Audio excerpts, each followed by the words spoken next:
Where can they find Yuki? You can find me on my website at yukithesnowman.com. You can find me on Facebook, Facebook.com/Yuki the Snowman. On Instagram, Twitter, and YouTube, you can find me at Yuki the Snowman 314. And you can hit up my Cash App. My Cash App is $Benjamin A Snow. You want to find me? I'm on YouTube at Dark Dreams, Bright Ideas. I'm on Twitter at SuperLostFan108. I'm on Instagram at the TV Guru 108. You can find my Cash App down in the description below. All right, let's do the first one.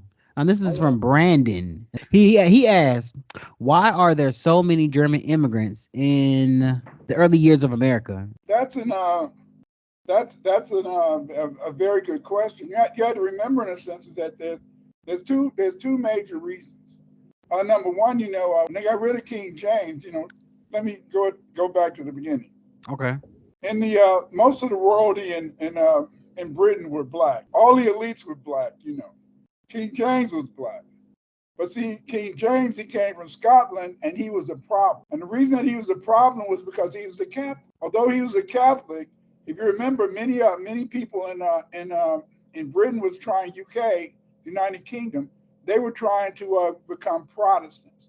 Because they were trying to become Protestants, they wanted to overthrow the Catholics.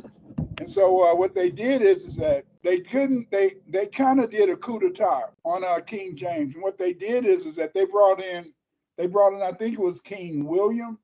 And see, King William came from Germany. And I think that because of the fact that you had a German taking over the royalty, a German taking over the royalty in Britain, I think that encouraged a lot of Germans to migrate to the Americas, the 13 colonies. Mm.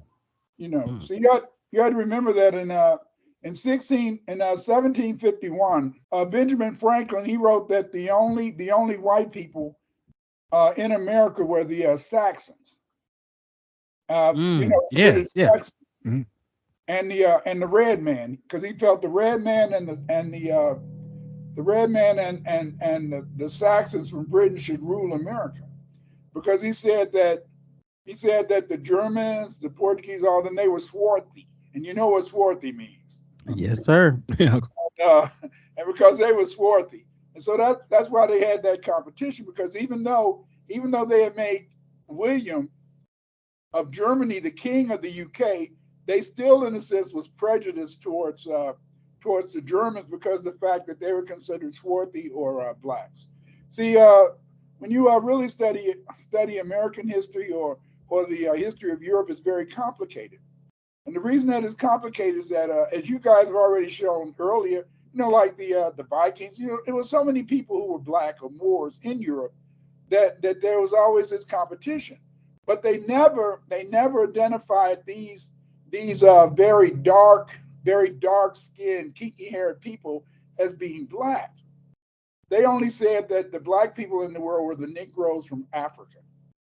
So then the Negroes from Africa, they were considered black. Any other people, if they came from Germany or they came from Scotland or they came from Ireland, even though they may have been what we would consider a Negro or a black, or they had the African physiology or phenotype, even though they may have had a black phenotype, wide nose, thick lips, very dark hue or complexion, they weren't, in a sense, considered what we would call Negro or black today. They were considered, based upon their nationality. And since their nationality was German, Portuguese, Spanish, French, then they were, in a sense, considered to be white, quote unquote. So that's one of the reasons so many Germans were over here. So many Germans were here because of the fact that King William became the monarch of the UK, and I think that encouraged Germans to migrate over here. Because if you remember, it was a big concern over what would be the native language for the United States. Because some people wanted it to be German, whereas in a sense, the other guys wanted to make it English. Oh yeah, because wow. As Brandon said, there was a lot of Germans here. Like Pennsylvania and other places. Well, shoot, that sort of goes into this next Question someone asked. This is from Saiyan Slayer. Why did slavery begin in the North? What are the 13 colonies? Well, you have to understand in a sense that's where the first English immigrants came. Remember, the first English immigrants, they tried to establish a colony to Spanish. They tried to establish a colony down in Florida in 1526, but Hmm.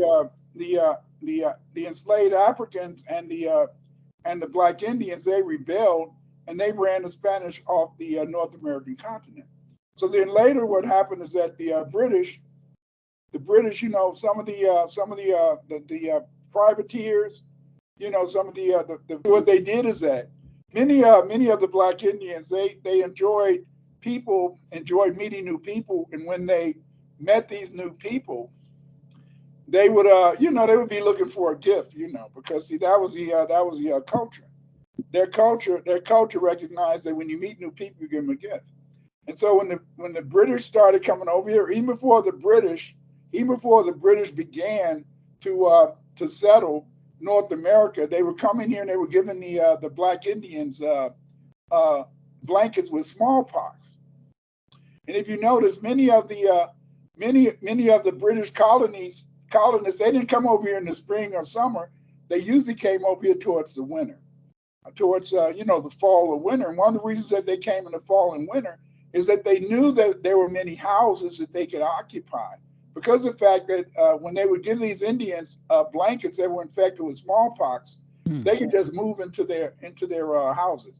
See, remember, Black Indians, they didn't live in teepees. They lived in houses made of either stone or made of wood, log cabins. And they usually, in a sense, when they built their homes, they usually put a barrier around it, kind of like a fort. See, Hmm. oh yeah, see, everything that the European got, he got off these Black people. And so what happened is that, so as they came into the north, remember, people coming from England, British people, they were mainly rich. They were mainly rich people, so they didn't really know that much about farming. Many of these people lived in urban areas. Because they didn't know that much about farming, they wanted to get specialized people to do the work for them. See, the original slaves, beginning in 1634, the original slaves they made were the Black Indians. And they made the Black Indian slaves because of the fact that they knew how to farm, they knew how to hunt and stuff like that. And Hmm. plus, like in Africa, these Black Indians were just like Black Africans. They didn't mind selling each other. And so then he used, in a sense, these Black slaves. Okay, because of the fact that they lived in New England, like Maine, New York, Connecticut, Delaware. You know, these were states in the sense that had a kind of the climate wasn't warm, but it was places that was kind of, you could do a little farming. And so what they did is that they began these farms, and they would try to kidnap the Indians or buy Black Indians from other Black Indians, and they would use them for slaves in the early 13 colonies. Okay, the only place that they could really farm was around the Carolinas, North Carolina, South Carolina, Hmm. and then Virginia. Then eventually King George, he began, in a sense, he opened up Georgia, and so that was another place. And so what happened is that, so they used, in a sense, the North was the first areas settled by Europeans, and that's why in a sense slavery began in the North. Hmm. See, but as things evolved, they began, in a sense, to be interested in growing sugar and rice. And Hmm. see, because of the fact is that because they were trying to grow sugar, that made them, in a sense, need more and more labor. And so as they began, in a sense, to need more and more labor, they began to start sugar fields, in places like the Carolinas, Virginia, places like that. But then much of the investment capital for the sugar plantations came from the northern states. And so over time, in a sense, the northern states went into manufacturing. And as they went into manufacturing, they invested money in the sugar, and they took the money from the sugar to be able, in a sense, to create factories in the north so they can make rum and stuff like that.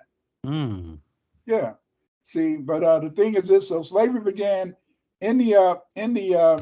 the Delaware, Connecticut, all those states, New York, because the fact in a sense is that they just want to have free labor.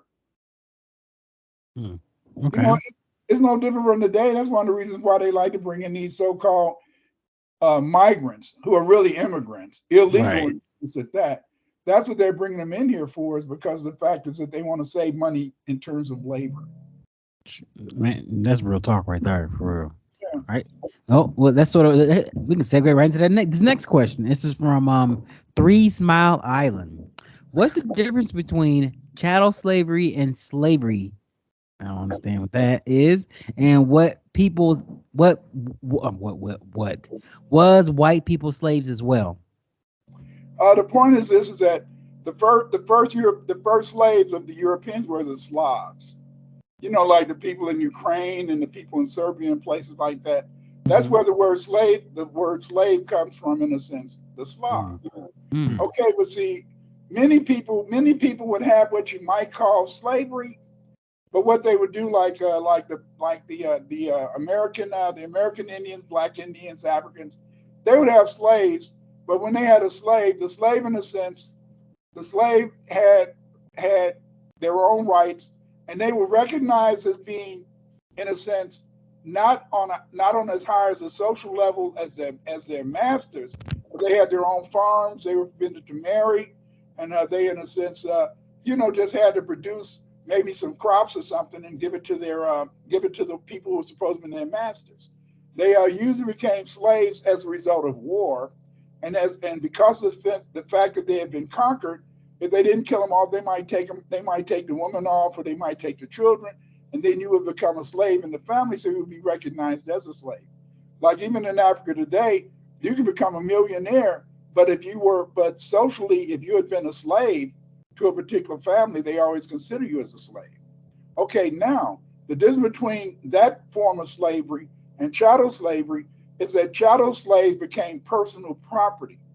And because a chattel slave became the personal property, you know, of an individual, that meant in a sense that a human being became, in a sense, the personal property, and you could do anything you wanted to that personal property, you see. And so that's the difference between slavery in which, in a sense, that was in a sense recognized as a position in society that was lower than maybe the dominant group in society. But chattel slaves were people, in a sense, who were the personal property of their so-called masters, or they were owned. So you could do whatever you wanted to them. You could treat them like cattle. You know, and that's why they used to, like places like Maryland. They became places where it was just a lot of you know uh, they were kind of, in a sense, producing slaves to sell down into the down to the deeper states in the South. They might even make you have sex with your sister, your mother. They didn't care. Just like you have a pit bull and you want to make that pit bull with another pit bull. You don't care. You don't care if they mate with family members. And that's the way it was during slavery, because you were a chattel slave. You were the personal property. And so a chattel is personal property. Mm. So were like white people getting any type of compensation for doing the work they were doing? The white people, many white people came over as indentured servants. Mm. And because they were indentured servants, they had a contract maybe for maybe 5 to 7 years. But what Mm. happened is after Bacon's rebellion, what happened in a sense is that the rich people, they started saying, "Hey, damn, we got to get more laborers," and they was trying to find ways, in a sense, to make the indentured servants turn them into chattel or property. You see. For Mm. for example, after Bacon's rebellion, like if you were a slave and you made it with an European woman, the child that she bore would be the slave of the master of the person that you had sex with. Even though you were a free woman, your child, if you made it with a slave, in a sense, became a slave. It's Wow. all about it's all Yeah. about money, man. It's all about money. It was all about money. See. They wanted to find a way to make sure that they could have a population they could do work, you know, without hardly any cost. And that's what slavery was. You know, with slavery, I mean, you okay, the average slave you might buy them one set of clothing a year. The kids would go around maybe butt naked, you know.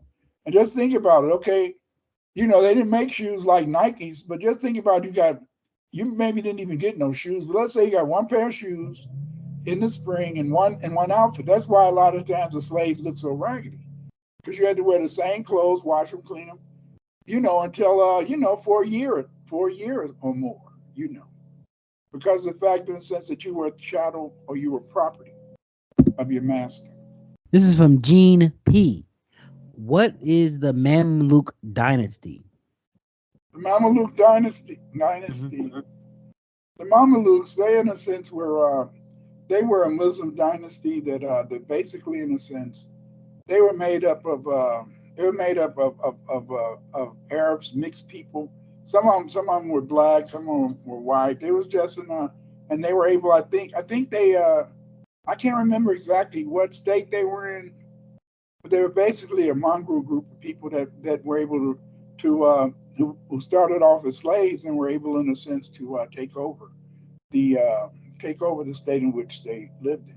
See, a lot of times Europeans they always try to tell you, hey, stop complaining about the Atlantic slave trade.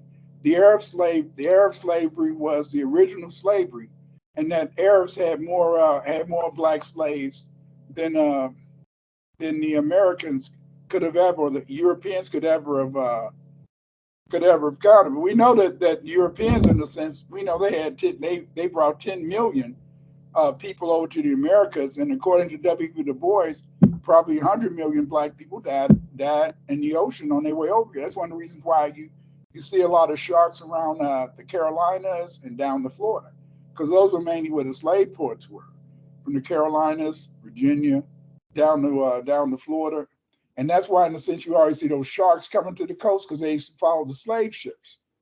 And so then what happened in a sense is that the Arabs, the reason that the Arabs didn't have as many slaves as Europeans is because remember, Europeans they obtained slaves so that they could work on their plantations.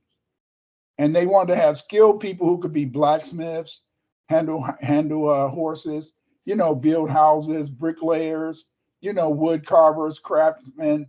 People could work with iron, things like that. Because you remember, those big, beautiful white houses on the plantations, they were built by the slaves. They weren't Mm. built. No, they weren't built by Europeans. And so, but see, the Arabs, they basically, in a sense, they basically traded in two things. The Arabs, in a sense, they would usually they would come down from North Africa, go down to uh, go down to the Sahelian region, and they would, in a sense, you know, maybe buy slaves to carry salt, you know, salt back up into North Africa. Okay, but the thing about this is that when they would hire those black slaves, those African slaves, to carry the salt back up to North Africa, often in a sense, they would try to teach you about Islam. Okay, once you became a Muslim, you know, you were no longer a slave, you see. And then they say, you know, they was trying to get black women. The Arabs were mainly black, Mm. except for the Persians and except for the Persians and and the Iranians or Persians, the Iranians, the Ottomans, but they didn't really worry about getting no black women. If you really study the history of slavery in the Arab world, they mainly got men, and they brought these men over to be in their army, serve as military people, or they brought the men over to work and build infrastructure. Because if you notice, the majority of slaves in North Africa were what? Ukrainian women. I know you've seen pictures of the Oh Moors. wow. No, I did not know that. Whoa, really? You had the black Moors that used to control North Africa. But Hmm. today, North Africa is light skin or a white country, and most of the black people don't live along the coast. And one of the Oh, reasons, is that well, why? Is that why officially? Sorry to cut you off. Is that why officially, like in the government, like for like identification, like race, that North Africa is part of like claiming white? Yeah, they can claim whiteness. Many of them because of the fact they may have been white Arabs, but the way that North Africa turned really light skinned or white was because these black Moors wanted those white thighs, those Ukrainian thighs. And so then look, go ahead and Google the Moors and the Moorish harem, and you'll see mainly number of white women because see, most of the slaves that were sold in North Africa were sold to the black Moors by the Ottomans or the Turks, and the Ottomans they would go to Ukraine and kidnap the women. See, for a long time, this lady named Painter, she wrote a book about the origin of the white man or something like that, white people, and she shows how the Ukrainian woman was considered the most beautiful white woman or the standard of whiteness. So the Mongolian skull is the only skull with a name. It's called Mongolian. Blumenbach calls it Mongolian, but we know that the owner of it lived in Siberia. This is one of Ash's skulls. The Ethiopian, we know, was the common law wife of a man who brought her from from Africa to the Netherlands, and considering the traffic, probably she was from Ghana, what we now call Ghana, and we know that she died in Amsterdam in her 28th year. The American lived in the Caribbean island of St. Vincent, and this is the St. Vincent where Banks had close friends, including the head of the Royal Garden. So we know that the Carib chief's bones were dug up for Banks and then sent to Blumenbach. And then the skull labeled Malay belonged to a Tahitian, most likely one of the wives or girlfriends of the sailors whom Banks had sent to dig up breadfruit trees. The one in the middle, the Caucasian, a Georgian woman, very young by the look of her teeth. Do any of you know what used to happen to women when they became pregnant? What happened to their teeth? Lots of cavities and fewer teeth. So before the age of fluoride and good dentists, when women got pregnant, they very often lost their teeth. This woman has all her teeth. This is a very young woman whose fate was exceedingly unhappy. A young Georgian female, after her venereal sudden death, sent to the Theatrum Anatomicum for legal abduction. That is to say, after she died of venereal disease, a scientist boiled her down and sent her skull to Asch, and Asch sent it to Göttingen, to Blumenbach. The Georgian's death through sex and Blumenbach's linking of Caucasians with beauty belongs to a longer tradition. I don't know when the tradition started. I know it goes back to the 17th century in Western Europe. I suspect it may be of Ottoman or Iranian beginnings. Now remember Blumenbach's hymn to the beauty of his Georgian skull? Really the most beautiful form of skull, in which my beautiful typical head of a young Georgian female. In this regard, Blumenbach joined a tradition dating back to the 17th century that called Caucasians, Circassians, or Georgians the most beautiful people in the world. And this, at least in that part of the world, is a tradition that lives on.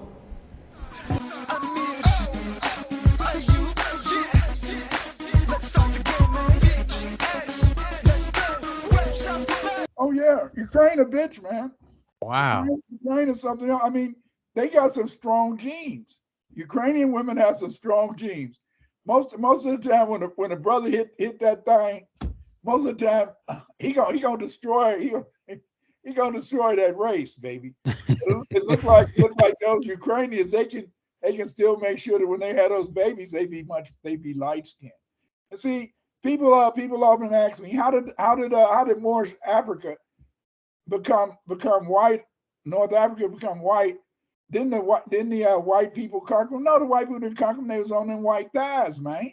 If you got 100 concubines, and you're having sex with 100 concubines, and each one of them have 3 to 5 children, we're talking about what? Maybe 3, 4, 5,000. Yeah, jeez. And then think about when they marry each other over time. And then you got the Persians coming in the North Africa. You got the Vandals. The Vandals, they can, just like many of the so-called white Berbers. They're not white. They're not really, in a sense, the original Berbers. The original Berbers of North Africa were the Tuareg. But you see those white Berbers that live in North Africa. Most of them are descendants of the Vandals or German. That's why if you look at their native dress, if you compare their native dress to the native dress of the Germans, you see that they're identical because their origin is among the Vandals. After the Vandals got ran out of Europe, they all went into North Africa. Why North Africa? Well, in the sense of that they were just trying to migrate. The Romans had conquered it, so they said, "Hey, we'll go down there and see where we can find a place to stay."